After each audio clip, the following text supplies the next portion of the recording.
I've always had a talent for sabotaging myself. From middle school through the start of college, I became my own worst obstacle when it came to relationships, especially with girls I admired from a distance. Despite several attempts to get closer, something always blocked my efforts. Usually it was me. Whether I said the wrong thing at the wrong time or hesitated when boldness was needed, my doubts constantly held me back. In high school, I developed an intense attraction to one girl in particular. It wasn't just a fleeting crush. It felt like a gravitational force. No matter how hard I tried to move on, she was always on my mind. Over time, I found myself torn between trying too hard to get noticed and convincing myself it was better to stay invisible. Little did I know my awkwardness would follow me into college, and that same girl would still be on my mind. Her name was Rebecca Ann Courtney. I'd admired her from afar since 7th grade, but no matter how much I fantasized about being with her, I knew deep down it wasn't meant to be. The truth was, Rebecca couldn't stand me. She tolerated my presence only because we shared mutual friends, but I never understood why she disliked me. At first, I thought she just didn't know me well enough, so I tried to fix that. Whenever I saw her, I'd say hi, but though she'd acknowledge me, she'd turn away or just walk off. Throughout 8th, 9th, 10th, and 11th grades, I must have asked her out 50 times, but she never gave me the time of day. In 12th grade, she started dating Frank Devon, so I stopped asking her out. I wasn't expecting to see Becky after graduation, so it surprised me when I saw her on her first day of college. I'd heard she was going to a school out east. By then, I'd gotten over my feelings for Becky, so I didn't bother saying hi when I saw her. Fate, or the gods, must have enjoyed messing with me because Becky was always around. It turned out we both chose to major in business management, so we shared a lot of classes. Did I still have feelings for Rebecca Ann? I often asked myself. And the answer was, of course, yes. But I had learned from past mistakes, so I did my best to ignore her. It wasn't easy, and sometimes it was incredibly tough. It seemed like every 4th class had group projects, and the instructors usually assigned groups alphabetically. Since Courtney and Connors were close in the alphabet, we often ended up in the same group. Fortunately, when it came time to divide tasks for the project, I didn't have to work directly with Becky. I wasn't sure I could handle it. One thing I noticed, though, was that whenever our groups met to work, Becky always seemed to look at me when I looked at her. I didn't know what that meant, but I chose not to dwell on it. I made it through my first year without embarrassing myself and looked forward to summer break. Did I mention fate and the gods like to mock me? My family owns a business, and I've worked there part-time since I was 13. Summer is our busiest time, and Dad always hires extra help for the season. A week after school ended, I arrived at work, and Dad called me into his office. When I walked in, Rebecca Courtney was sitting there. As soon as I entered, Dad said, "Good news and bad news, Harry. The bad news, Charlie had a family emergency and had to fly home to Maine. He expects to be gone for a month or 2.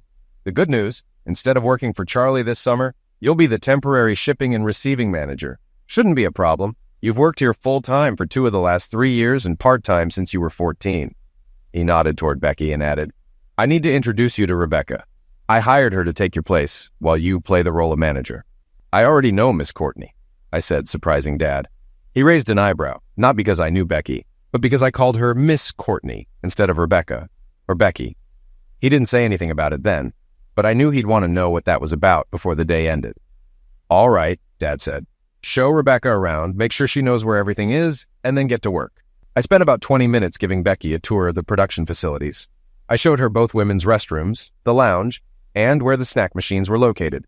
I introduced her to Marla and Ashley from purchasing, Janice from accounting, and Alice from quality control. Then I took her to the shipping and receiving department and introduced her to Tom and Jerry, who worked there as well. I explained what we did and what her responsibilities would be. When I finished, I asked, "Do you have any questions?" Instead of asking about the job, she looked at me and said, "Why don't you love me?" Her question completely caught me off guard. It took me a moment to gather myself before responding. I recalled something one of my English teachers had said. When something isn't clear, ask questions. "Why do you think I don't love you?" I asked. "You know me, and you know I prefer to call you Becky. So, what's with this Miss Courtney stuff? And why have you been cold and distant toward me in classes?" I chose the easy way out. "This is a personal matter, Miss Courtney, and it doesn't belong at work. Maybe one day when we're not at work, we can talk about it. But for now, we need to focus on the Hamilton order and be ready when UPS arrives around 1 o'clock. Her expression told me she wasn't finished with the conversation, but work took priority for the moment. As Jerry showed her how everything worked, I couldn't stop wondering what had just happened. After 6 years of her ignoring me, she suddenly wanted to know why I didn't love her? It didn't add up. She had spent years pushing me away, and now she wanted to know why I wasn't chasing her? I brushed those thoughts aside and got back to work. After lunch, I went to the purchasing department to ask Ashley about the packaging materials we were waiting for. She said they'd arrive the next day, then asked with a smirk, "How did you manage to get your girlfriend a job here?" "She's not my girlfriend," I replied. "And I didn't even know she was working here until this morning." Ashley grinned. "She's not your girlfriend? Come on, Harry, she sure wants to be."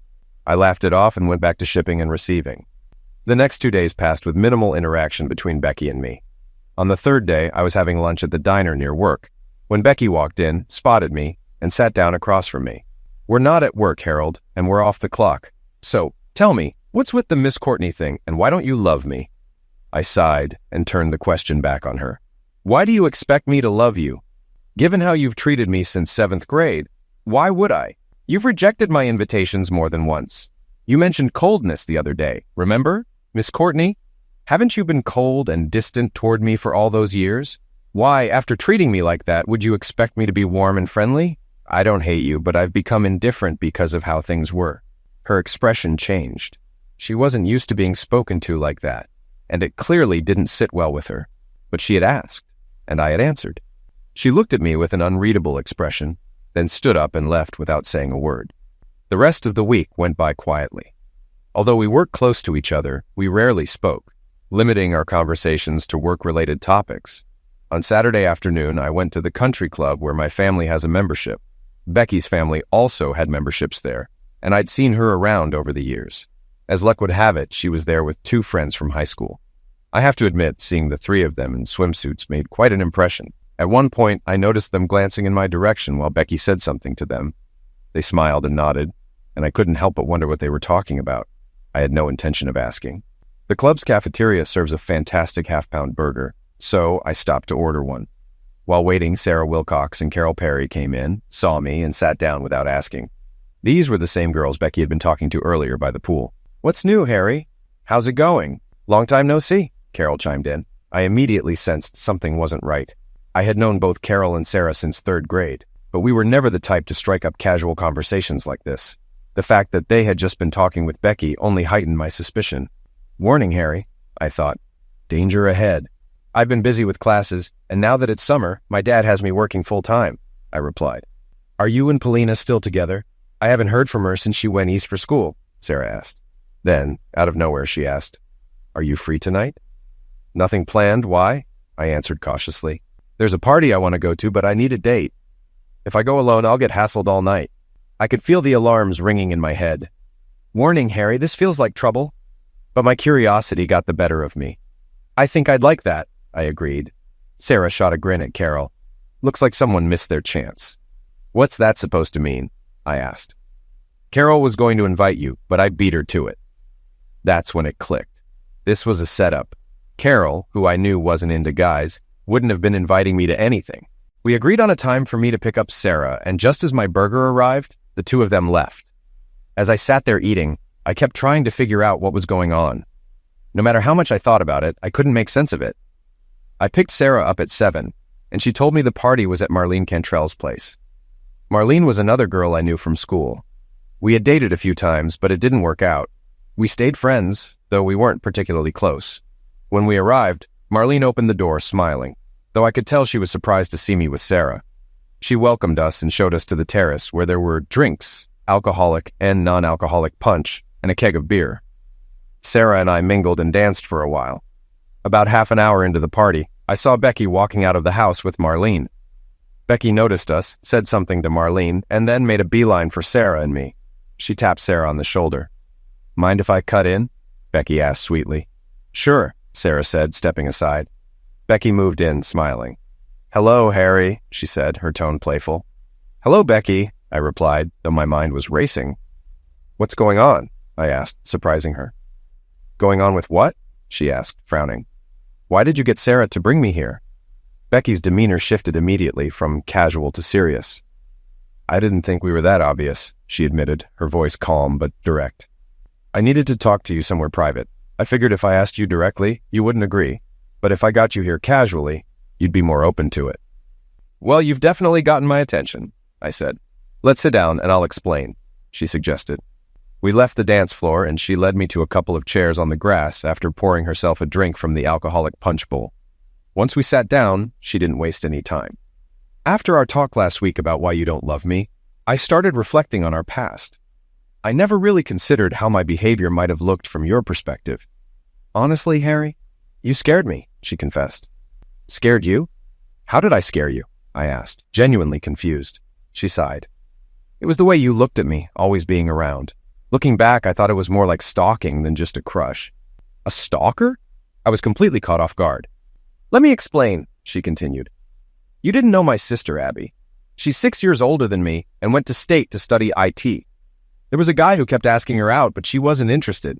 He acted just like you did, constantly watching her, always nearby. Eventually, he attacked her at a party. Luckily, some people heard her yelling and stopped him before it got worse. After that, every time I saw you, I thought of him and what happened to Abby. I sat there stunned.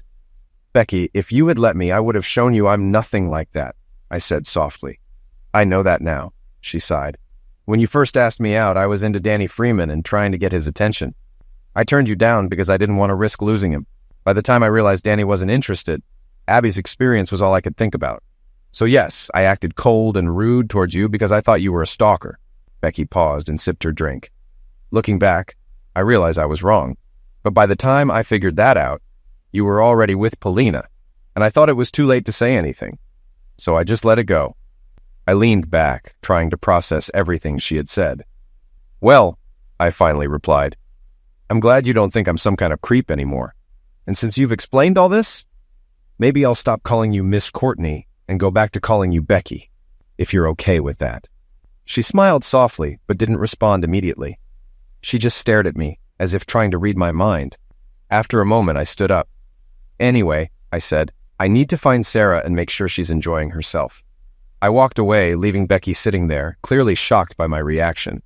I wasn't sure what she expected after telling me all that, but indifference probably wasn't it. I found Sarah chatting with Randy Combs and Rick Moore. She gave me a questioning look while Randy and Rick glared at me as if to say, go away. Ignoring them, I extended my hand to Sarah. Our dance got interrupted, I said. Let's finish it. Sarah hesitated, clearly not thrilled, but she couldn't refuse without causing a scene. Forcing a smile, she said, Okay, let's go. As we danced, I asked, So, who was supposed to take you home tonight? Randy, she admitted reluctantly. I nodded. Well, I don't want to ruin your night. After this dance, I'll leave. Why do you want to leave? She asked. The plan was for you to end up with Becky tonight. I smiled. Becky and I just had a 10-minute conversation about 6 years of coldness and neglect. Maybe things will be better at work, but that's all that's changed. The music stopped, and I thanked Sarah for the dance, walking her back to Randy and the group. She grabbed my hand, stopping me. Oh no, she said firmly. You're not leaving. The rule is you dance with the one who brought you, and you leave with the one who brought you. You're stuck with me tonight. I raised an eyebrow. Is that the rule from the girl who already arranged for Randy to take her home? She laughed. Rules have exceptions. She pulled me back onto the dance floor, and as we danced, she asked, Why have we never really hung out before, Harry? That's a question only you can answer, Sarah. I asked you many times, but you always said no. I probably had a good reason back then, but I can't remember it now. I'll have to think about it. My problem is, I think I'd like to make it up to you. But Becky's my friend, and she's trying hard to win you over. I don't want to mess that up. I just don't get why she's interested now. From 7th grade until we graduated, she made it clear she didn't care about me. I don't see what's changed. All I know is, she pushed me to bring you here tonight and told me that if things went her way, she'd leave with you. And that made you curious, and now you're interested. Guilty as charged, I chuckled. Don't worry, Sarah, Harry loves the attention. As we danced, I noticed Becky watching us. I couldn't tell what she was thinking, but it seemed like every time I glanced over, her eyes were on me. Later, I saw her dancing with Bill Croft, but even then, she kept looking my way. As midnight approached and the party wound down, I took Sarah's hand and went to say goodbye to Marlene.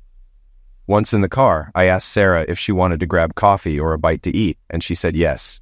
So we drove over to the diner on 6th Street. Over coffee and pie, I asked, "Is our night together going to mess things up with Randy?" She shook her head. "No, we hang out sometimes, but there's nothing serious between us. We just look out for each other when we need a date for something." "And what about Becky? How will this affect your friendship with her?" "It shouldn't. I don't see why it would. I was your date, and she can't be mad at me just because you didn't follow her plan. That's today. But what about in the future? I don't know if I'll do this, but let me ask. Do you want to go to the VFW dance with me on Friday?" She was silent for a few seconds, weighing the consequences of saying yes. Then she agreed. On Sunday, after church, I spent the day doing chores around the house and yard, running errands for my mom. Around 4 o'clock, I was pulling weeds from the flower beds when my mom called out that I had a phone call. It was Sarah. "I have to cancel our date on Friday," she said. "Just talk to Becky. She wasn't too upset that last night didn't go as planned. But when I told her about Friday, she freaked out. I don't want to lose one of my best friends over something that probably won't go anywhere." "I understand, Sarah. Maybe another time," I replied. After I hung up, I couldn't stop thinking about Becky and her actions. Why, after years of neglect, was she suddenly so determined? I could accept her explanation for her past behavior at Marlene's party, but why this sudden intensity? It didn't make sense. All day, thoughts of Becky and her new behavior swirled through my mind, then faded, only to come back again. She was used to guys being interested in her, but I hadn't been chasing her. So, was she trying to recruit me as another fan? Did she see me as a challenge? Or had she finally realized how irresistible I am? Of course, that must be it. On Monday morning, I was at my desk in the shipping department when Becky walked in. I smiled at her and said, "Good morning, Becky. How was your weekend?" This caught her off guard, given our past, but she quickly regained her composure. It was normal. Not how I wanted it, but normal. That day was busy, and though Becky and I were around each other, we only talked about work. Tuesday and Wednesday went by the same way, but Thursday afternoon, everything changed. It was a slow day, and I was at my desk going through paperwork while Becky was entering data at a side table. Suddenly, she turned to me and asked, "Are you doing anything tomorrow night?" Her question caught me off guard. I looked at her with a mischievous grin and said, "Excuse me, what are you doing tomorrow night?" "I don't know. Why?" "Well, I want to go to the VFW dance, and I need a date. Since it looks like you're never going to ask me out, I thought I'd ask you." "I'm asking you now," she replied. I was stunned. I couldn't believe what I was hearing. I sat there, dumbfounded, trying to process what was happening. "It's a simple question, Harry," she said. "You have two options, yes or no." After shaking off the shock, I finally responded, "I don't think that's a good idea, considering our working relationship and all." "Oh, Harry, in just over a month, we'll both be back at school. I'm just a summer assistant. So, how about it, Harry? Yes or no?" I had always liked Becky, right? But by college, I'd accepted that she was out of reach. And here she was, taking the first step.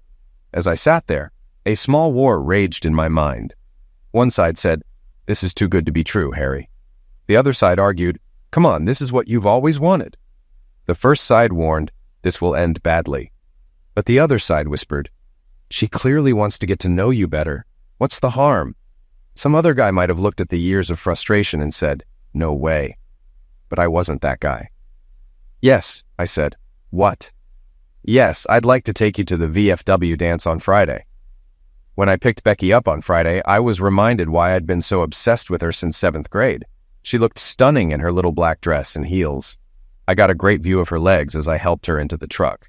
As I got into my seat, Becky said, "I've been thinking about this a lot."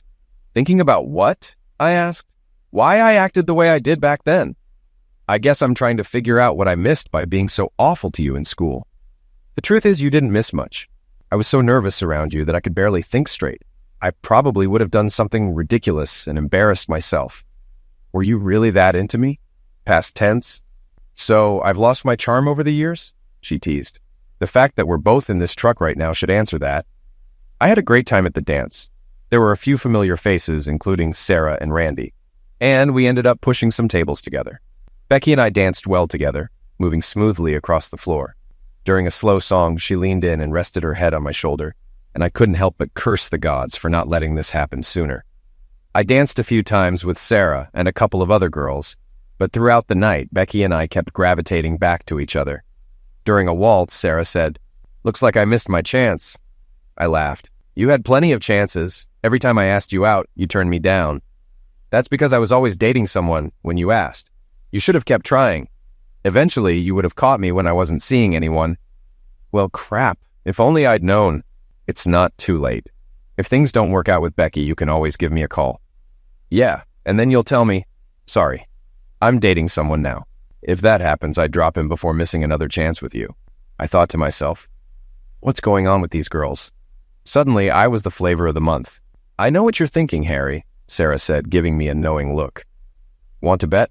You're wondering why girls are suddenly showing interest in you, right? Yeah. There are a couple of reasons.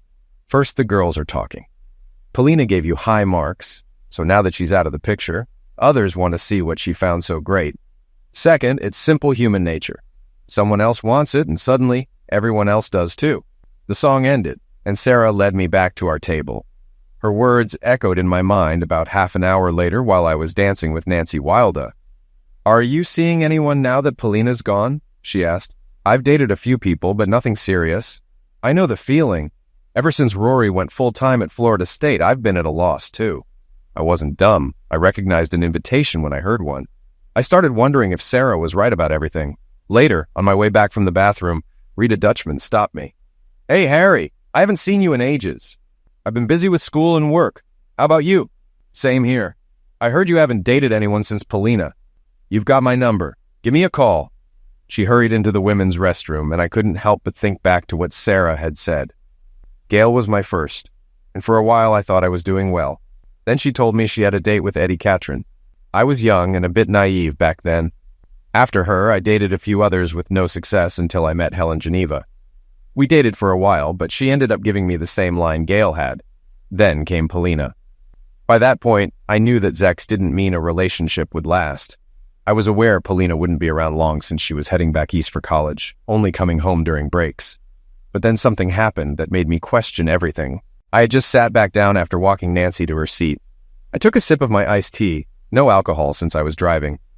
As I set my glass down, Becky asked, Am I going to have to fight to leave here with you tonight?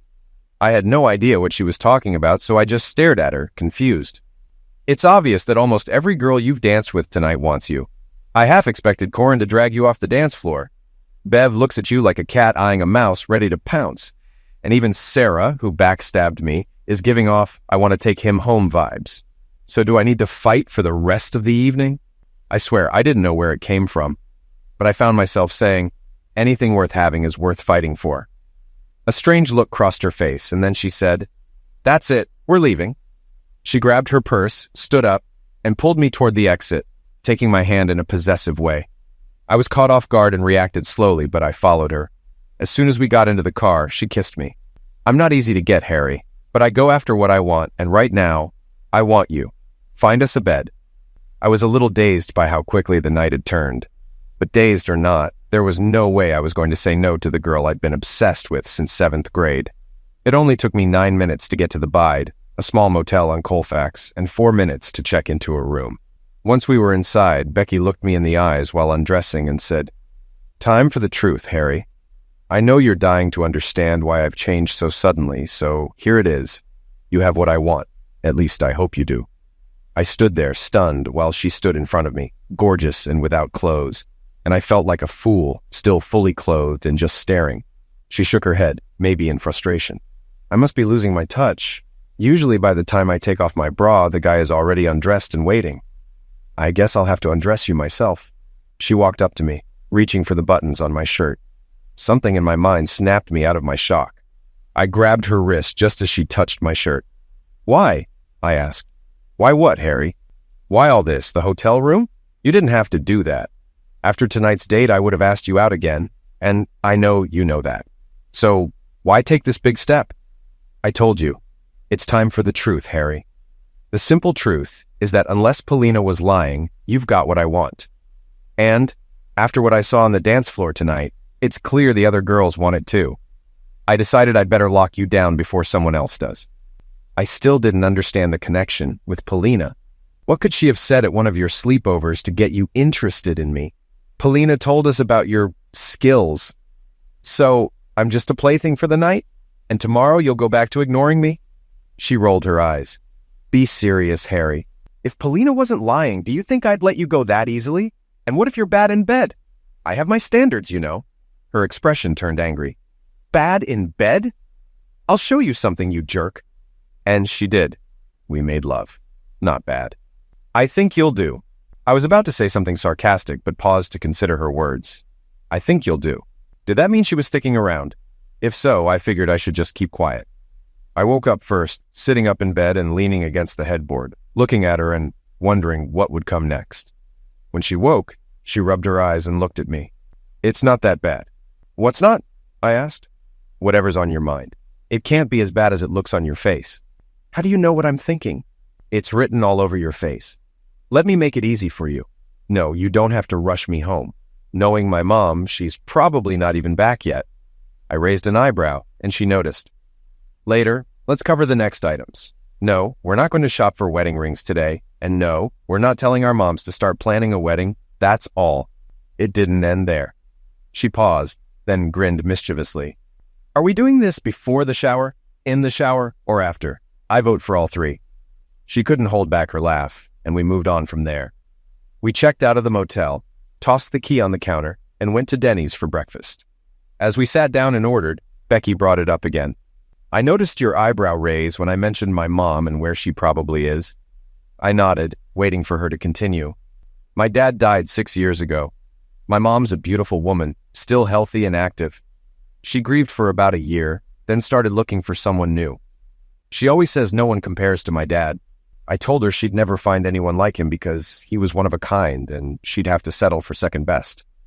She took a sip of her coffee and continued. She's still looking, but let's be real. She's a healthy woman who needs a Zek's life. She doesn't want to set a bad example for me, so she never brings them home. She thinks I don't know what's going on when she says she stayed over at a friend's house because she drank too much. I listened, taking it all in. Now that we've cleared that up, let's get back to us. Did you enjoy last night? Definitely. Do you want more? Same answer. She looked at me seriously. So much that you'd give up all the other girls? I frowned, but before I could respond, she continued. I'm not talking about getting married. I'm asking if you can be exclusive. I stared at her, unsure of what she meant. I don't get it. Oh, you get it. You're just not ready to admit it yet. Let me spell it out. She leaned in slightly. I went into last night thinking that if Polina wasn't lying, I'd keep you for myself. But if she was, it'd just be a one-night thing. Turns out Polina didn't lie. She couldn't even do you justice. Becky paused, letting me absorb what she was saying, then continued. Last night happened because I saw how the other girls were looking at you. It was obvious to me that a few of them were planning to make a move. I don't share my toys, so can you be exclusive with me, or are you going to want to sample everything else? This possibility hadn't crossed my mind when we entered the room the night before. I thought Becky just wanted to satisfy her curiosity and that it would only be a one-night thing. I wasn't going to lie. Sure, I'd love to be like a kid in a candy store. But the other girls Becky mentioned, and even a few she didn't, weren't the ones I had been thinking about since 7th grade. In other words, they were attractive, some even sexy, but they weren't Becky. If Becky gives me exclusivity, I thought, then there will be exclusivity. I smiled at her and said, I can be faithful, and I was. Over the next month, the girls Becky had mentioned, and a few she hadn't, did try to win me over, but I wasn't interested. Why would I be? Becky had set a new standard. She was my platinum standard. But things changed when we returned to school. One morning, as we were walking from our 10 o'clock classes to the student cafeteria, I casually asked her what she wanted to do on Saturday night. I'm going to the Tim McGraw concert. Damn, girl, couldn't you have given me more of a heads up? I'm not sure I can get tickets last minute. Greg already bought them. I stopped in my tracks. Greg? Yeah, I'm going with Greg. Greg was a guy who had transferred from another university and was in several of our business classes. I let her words sink in. Let me get this straight. You're going on a date with Greg Mortison this Saturday? That's right. By then, we had reached the dining room, and Becky turned to go inside. I kept walking. I heard her call out, "Wait, Harry," but I ignored her and hurried off. That afternoon, we both had a business class, but thankfully we had assigned seats, so I didn't have to sit next to her. She sat near the front, 2 seats away from Greg, which I couldn't help but notice. I was seated in the back, far enough to leave before she could catch up to me. For the rest of the day, we didn't have any shared activities, but I knew I couldn't avoid her forever. That evening at work, I tried to keep my distance, but Becky wasn't making it easy. Finally, about 10 minutes before the end of the shift, she approached me. "What's wrong with you, Harry? Why are you acting like this?" I looked at her coldly. You're in college, Miss Courtney, so you can't be that dense. What did you think would happen when you told me you were going on a date with another guy? It's not like that, Harry. He just had concert tickets and asked if I wanted to go. You know how much I love Tim McGraw. Then, Miss Courtney, you should have asked me to get tickets when you found out about the concert. But you didn't, did you? Remember our first night together? When you talked about fidelity and demanded exclusivity? I didn't realize that only applied to me. Silly me. Shame on me for being so naive. Her face went pale. That's not how it is, Harry. Isn't it? Well, now I know our relationship is so fragile that it crumbles over a concert ticket. If you'll excuse me, I need to go find a date for Friday. I turned and walked away from her. That night, I told my mom everything and asked her not to take any calls from Becky. I went out to the patio, sat down at my desk, and started working on a paper I had due next week. After dinner, I decided to follow through with what I told Becky. I was going to find a date for Friday. Then an idea hit me, one that made me smile with a hint of mischief. Who better to take out than one of the girls Becky was so worried about the night we first got together? My first choice was Sarah, but even though she had told me to call if things didn't work out with Becky, she was still Becky's best friend. No matter how mad I was, I didn't want to ruin their friendship. So I decided to call Nancy Wilder instead. To my surprise, she agreed to the date right away. The question, "What about Becky?" only came after she said yes. I told her Becky had decided to date other guys and expected me to just go along with it. But that wasn't going to happen. We set a time for Friday and I got back to working on my essay. I managed to avoid Becky at school, but not at work. Still, I couldn't understand her sarcastic attitude when she saw me. "Mr. Macho got a date for Friday?" she asked, mocking me. I matched her sarcasm. "None of your business, Miss Courtney." She smirked. "I thought so. Call me when you're tired of hearing no." I walked away and tried to avoid her for the rest of my shift. The next day, I was sitting in the cafeteria, reviewing notes from my last class, when Becky walked in. She glanced around, saw me, and headed straight for me. I quickly gathered my things and stood up just as she sat down. "Where are you going, Harry?" I ignored her and walked out. That Friday, I picked Nancy up at 7, and we went to the Outback Steakhouse for dinner. Afterward, we headed to the VFW for the Friday night dance. We had a great time, though a few people gave us curious looks when they realized I wasn't with Becky. We left around 11 and stopped by the Village Inn for cake and coffee. We'd been there about 15 minutes when Becky and her date walked in. They were laughing and enjoying each other's company until Becky spotted us. The surprise on her face was unmistakable when she saw that I had a date, and with one of the girls she had been worried about. Her eyes met mine, and I turned my attention back to Nancy. Sensing the tension, Nancy said quietly, "Becky hasn't stopped staring at us since she sat down. Are you sure it's over between you two?" I shrugged. "Think about it, Nance. Is she sitting with me or with another guy? I just didn't want to be the one to ruin your relationship." "Relax. I didn't call you until after she told me she wanted to date other guys." Nancy still seemed uneasy. "Can we leave? I don't feel comfortable with her sitting there staring at us." We left the restaurant, and once we were in the car, I asked, "What do you want to do next?" She surprised me by saying, "I was hoping you'd take me to a motel." My shock must have shown because she quickly added, "Let's be honest, Harry, you don't have strong feelings for me beyond sympathy. It's just sympathy, right? We don't have a future. Just a few dates."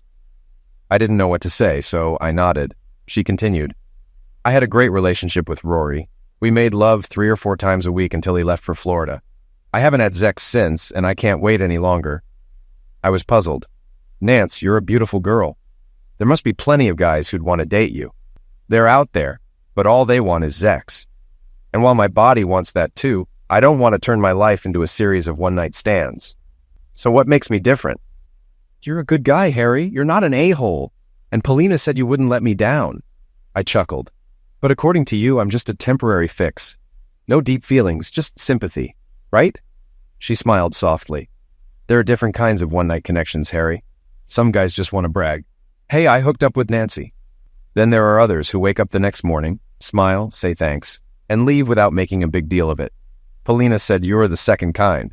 The kind of guy who can have a no-strings relationship." I thought about it for a moment and then smiled at her. "I guess I can be your plaything for the night." Nancy enjoyed the night as much as Paulina and Becky had. But since I had to take her home, we didn't spend the whole night together. However, we did make plans to meet again the next day. On Saturday, we spent the day at a motel, and on Sunday, we met at her house while her parents were out. By the time I got home that evening, I realized I liked the setup. Sex without commitment. Nancy and I could remain friends with benefits as long as she was willing, and there would be no hard feelings when it ended. We agreed to stay exclusive while we were seeing each other, even though it was just for fun. I avoided Becky at school on Monday, but I couldn't dodge her at work. To my surprise, she was friendly and didn't bring up the situation. I was relieved, but also a little annoyed. I didn't want drama, but part of me felt she should at least try to fix what she had messed up. Finally, on Wednesday, Becky brought it up. I was getting a Coke from the break room when she walked in. She grabbed a bottle of water and sat down across from me. "I heard you and Nancy Wilder have been spending a lot of time together," she said, without looking at me. I took a sip of my drink and nodded. Was I so easily replaced? "As I recall, you ended our so-called exclusive relationship, which gave me the chance to meet others. Nancy was the first to say yes when I started calling." She scowled. "Damn it, Harry. Why can't you understand that going to the concert with Greg didn't mean anything?" I set my drink down, my patience running out. "Maybe it didn't mean much to you, but it meant a lot to me. It meant I couldn't trust you." "That's ridiculous, Harry." "No, it's not, Becky, and you know it." She sighed in frustration. "Do you really believe that?" "Of course I do, Becky. Here's how I imagine it. You mention to someone that you love Tim McGraw, Greg overhears, sees an opportunity, buys tickets, and lets you know he has an extra one. You couldn't get a ticket because they sold out, so Greg was your only option." She crossed her arms. "For God's sake, Harry, it was just a concert." I shook my head. "No, it wasn't just a concert. Greg knew you were my girlfriend. Everyone did. He went after you anyway, and you went along with it." I stood up, checking the time. "I need to get back to work." Without waiting for her response, I walked out. After that conversation, Becky started avoiding me, which I was relieved about. The drama was finally over. Nancy and I lasted another 2 months before she ended things. She met someone she thought could be a long-term partner. I wished her the best, and life moved on. With a busy schedule full of essays and research projects, I stayed away from dating for a while. Becky and I were both studying to be business managers, so we still shared classes. We were cordial, but we didn't talk much, usually just exchanging nods when we crossed paths. When I finally got back into dating, I would occasionally see Becky with other guys. It was never the same person, and I never saw her with Greg again. Meanwhile, the girl I was dating was the same one every time Becky saw us. Another one of the girls Becky had been worried about when we first got together. However, this time was different. Marge wasn't one of those girls who just wanted to see what I was like in bed. She was actually a bit cautious when I first asked her out. It was at a VFW dance, and I had come alone, not looking for anything serious, just wanting to dance and have a good time. I had been there for about an hour when I saw Marge come in, sit at a table, and check her watch constantly. I walked up to her and asked, "Want some company while you wait? We could chat or dance until your friend arrives." Marge smiled and said, "That sounds nice." I sat down and asked, "Will they mind?" "Not he. It's Anna I'm waiting for," she replied. "What happened to Mike?" I asked. "Chelsea Marks happened," she said with a hint of bitterness. Sensing it was better not to dig deeper, I asked her to dance. Anna never showed, so Marge and I spent the evening talking, dancing, and enjoying ourselves. By the end of the night, I asked her out on a date. "I'm not sure, Harry," she said. "I just got rid of a jerk, and I'm not looking to date anyone right now." "So, are you calling me an a-hole?" I teased. "I don't know, Harry. Are you? You dated Becky and she dumped you. Then you dated Nancy and she dumped you too. So what's wrong with you, Harry?" She continued, "I'm not stupid. I know why those girls went after you. They wanted to see if what they heard was true. Apparently, it was because they stayed for a while, but eventually they both left. The real question is, why?" I looked at her for a moment before saying, "I could tell you, but you'd probably think I'm full of it. If you really want to know, ask Becky or Nancy." "Thanks for the dance, Marge. Take care," I said, getting up and leaving. The next day was a work Saturday, and Dad decided I had learned all I could about shipping and receiving, so he moved me to accounting. That meant I didn't work alongside Becky anymore. At lunch, I was sitting in the break room with a Coke and some chips when Becky walked in and, for the first time in weeks, sat down with me. "I got a weird call last night," she said. I kept eating, waiting for her to continue. "Marge Collins called and asked why I left you," she said. "Why'd she do that?" I asked. "You'll have to ask her," Becky replied. "I didn't leave you, Harry. You pushed me away by acting stupid. I didn't want it to end, but you made it happen. So go tell that to Marge." I got up and went back to work. 2 weeks later, I saw Marge again at another VFW dance. This time, I was sitting alone since all the bar stools were taken. Marge walked in, saw me, and approached. "Mind if I join you?" she asked.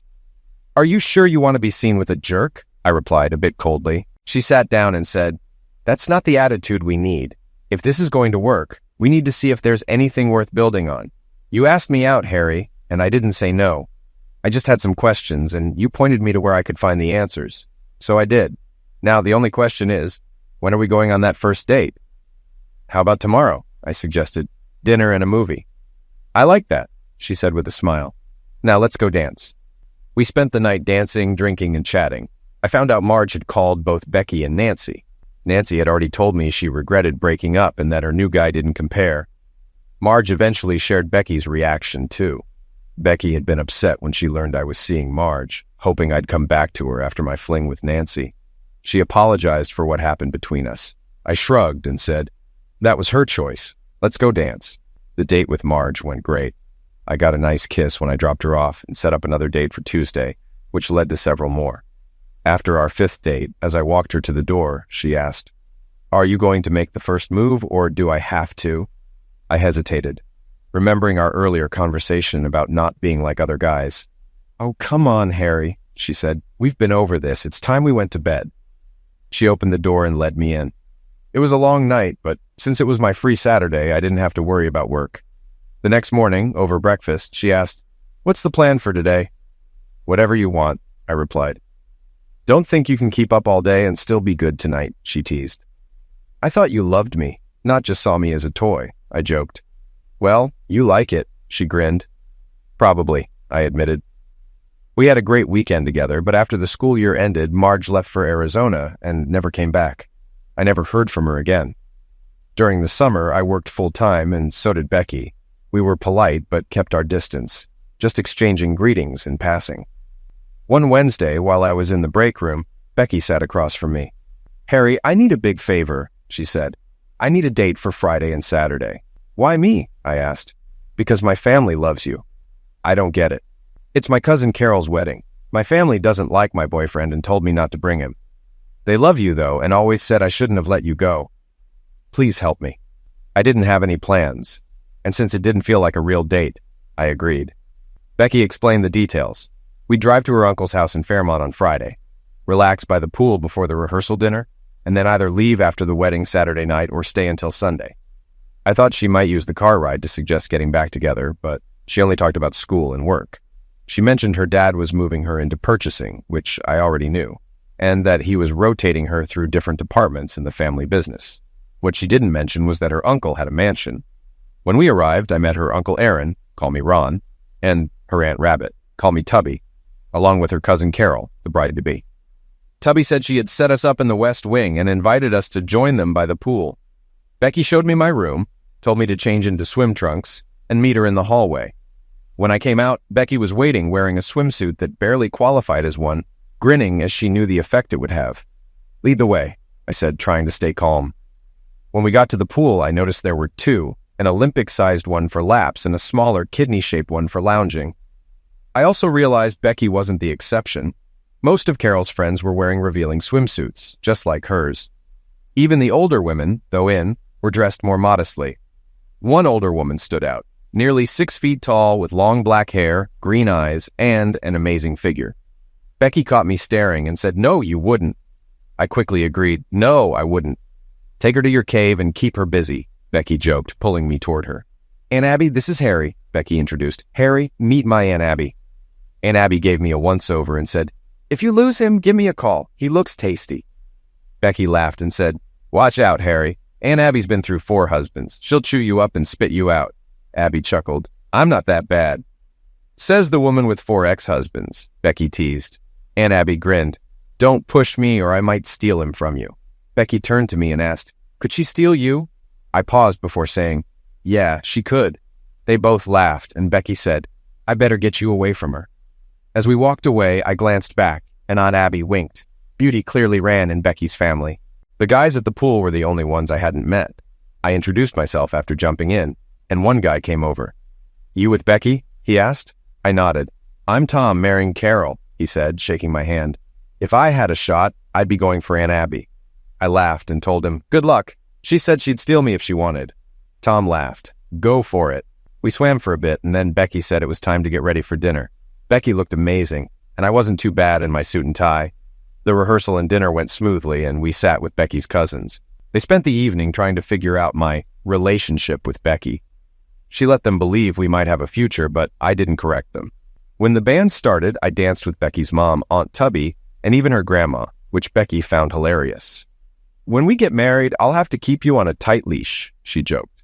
I was too busy enjoying myself to remind her I was just there for the weekend.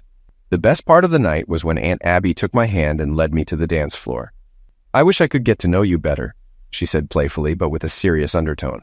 After a pause, she added, Do I have a chance? Startled, I asked, What? You're fooling everyone, but not me, she said. It's obvious Becky's in love with you, and you don't feel the same. Am I right? Caught off guard, I nodded. Tell me, she pressed. I'm just her date for the weekend, I admitted. She didn't want to come alone, so I agreed. There's more to this, she said, eyes narrowing. Becky's feelings are clear to everyone.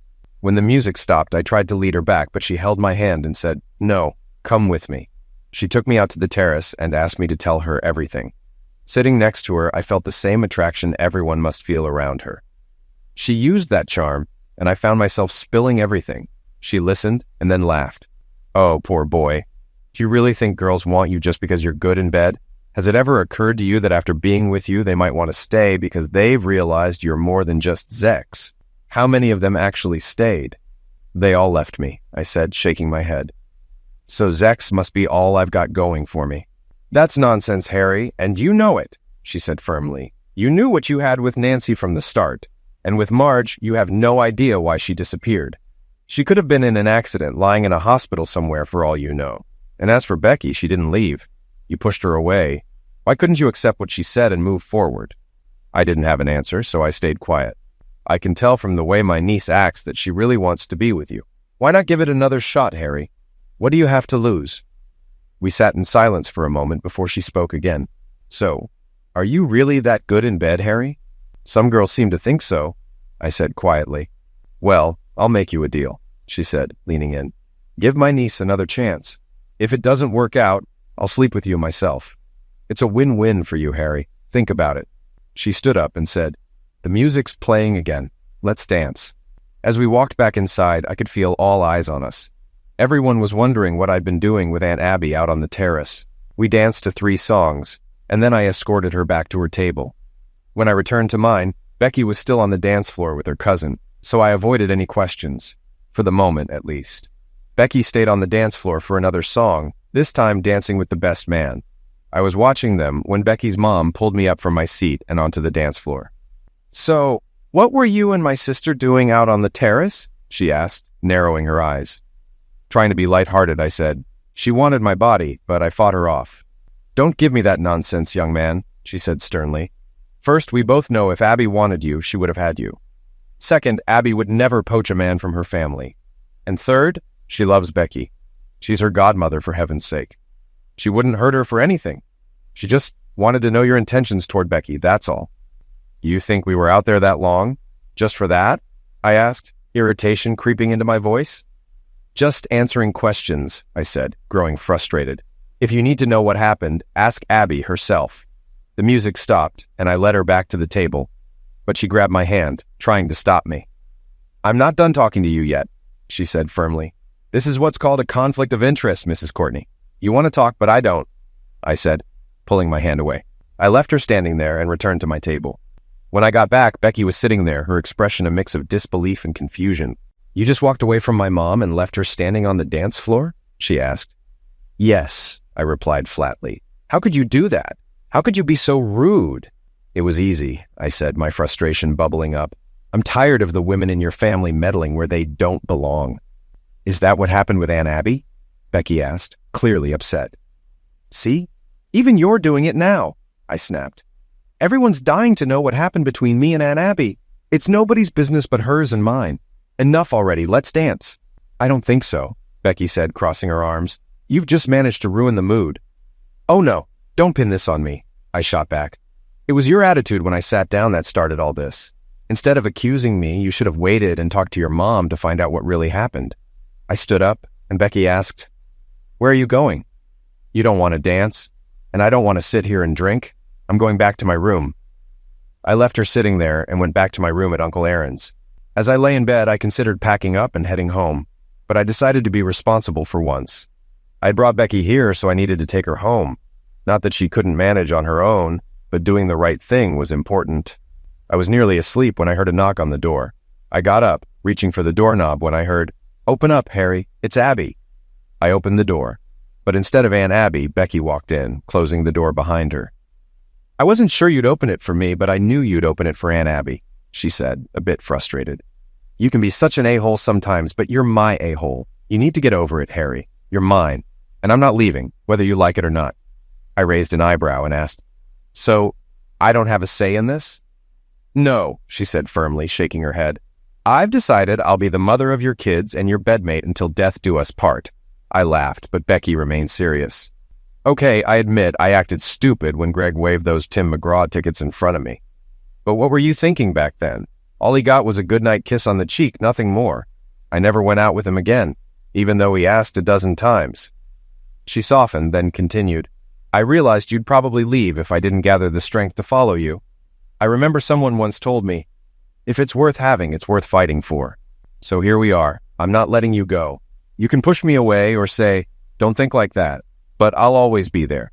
If you're on a date, I'll be your shadow, Harry. Always." Becky sat down beside me and added, "I have a tool, you know. Your dad likes me. I'll be a great daughter-in-law and give him wonderful grandchildren. I'll even ask him to make sure we always work together, so I'm close enough to wear you down. Don't resist, Harry.